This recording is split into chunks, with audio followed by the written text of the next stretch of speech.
Bread versus wafers. So I just remembered, I was just watching a church I used to go to, Church of Christ. Um, and the last time I went there, I noticed they had these little packets, and they had a little cup that had your wine or whatever, and a wafer on the lid, a really thin thing that just looked like plastic. I don't know what it was, but apparently that's supposed to be the bread, but they call it wafer. So I was just watching it again, watching one of their sermons. They've put it online now, so it's they got like better bands coming in, and it's like more entertainment sort of stuff, and um, more lighted, and just showmanship basically. But yeah, the fellas there saying, okay, get your wafers and all this sort of stuff, and I'm like, why are they using the word wafers now?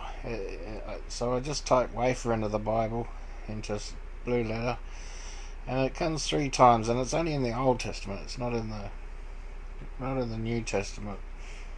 So yeah, I was just looking here, and you can see, and 1 loaf of bread, and 1 cake of oiled bread, and 1 wafer out of the basket of unleavened bread.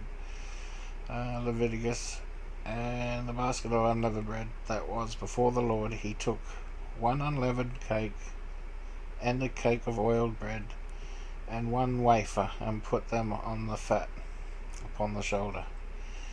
And the priest shall take the southern shoulder of the ram.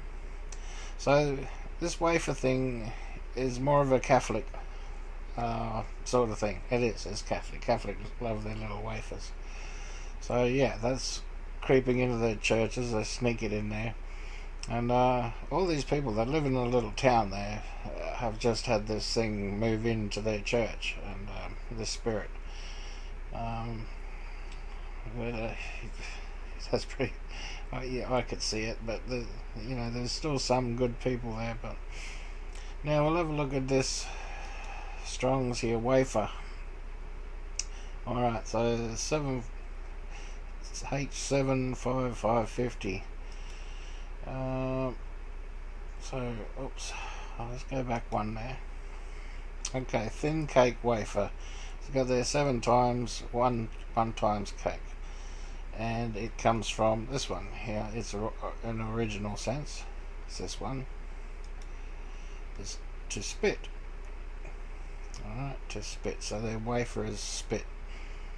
Now, the 1 time it's used as spit,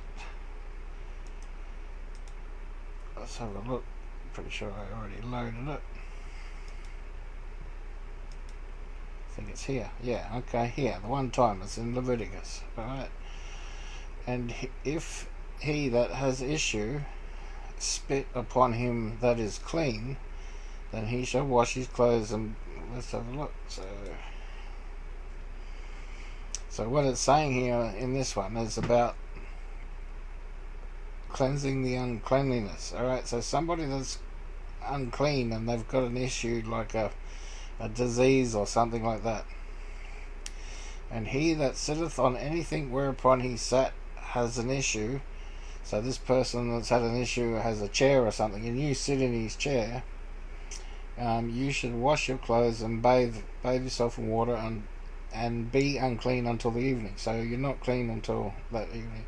And he that toucheth the flesh of him that has the issue shall wash his clothes and bathe himself in water, and be unclean until evening. And he that has the issue spit upon him that is clean. So if this guy spits on you, right, and you're clean, right, then you should wash your clothes and bathe themselves with water, and you'll be unclean until the evening. So this wafer, right, wafer comes from spit, the original word spit, to spit. Thin cake, wafer. Alright, so next time you're at your church or you go for this thing, make sure you insist on bread. Alright, and I'm not even sure it has to be unleavened, because it was before Passover. Like, it was more of a wedding supper than it was for Passover. So when Jesus was saying, "Take this bread in remembrance of me," it was like a sop bread. I'll have to look into that again. But yeah, it was leavened bread, pretty sure. So like wedding sort of bread, because he was actually like offering you engagement or to join with him. All right. So yeah, don't let these churches bring in this stupid wafer thing. I, I hate it. I think there's some sort of sneaky thing going on, and none of this is in the New Testament. This is all Old Testament stuff, right? It's got nothing to do with the New Covenant. All right. God bless.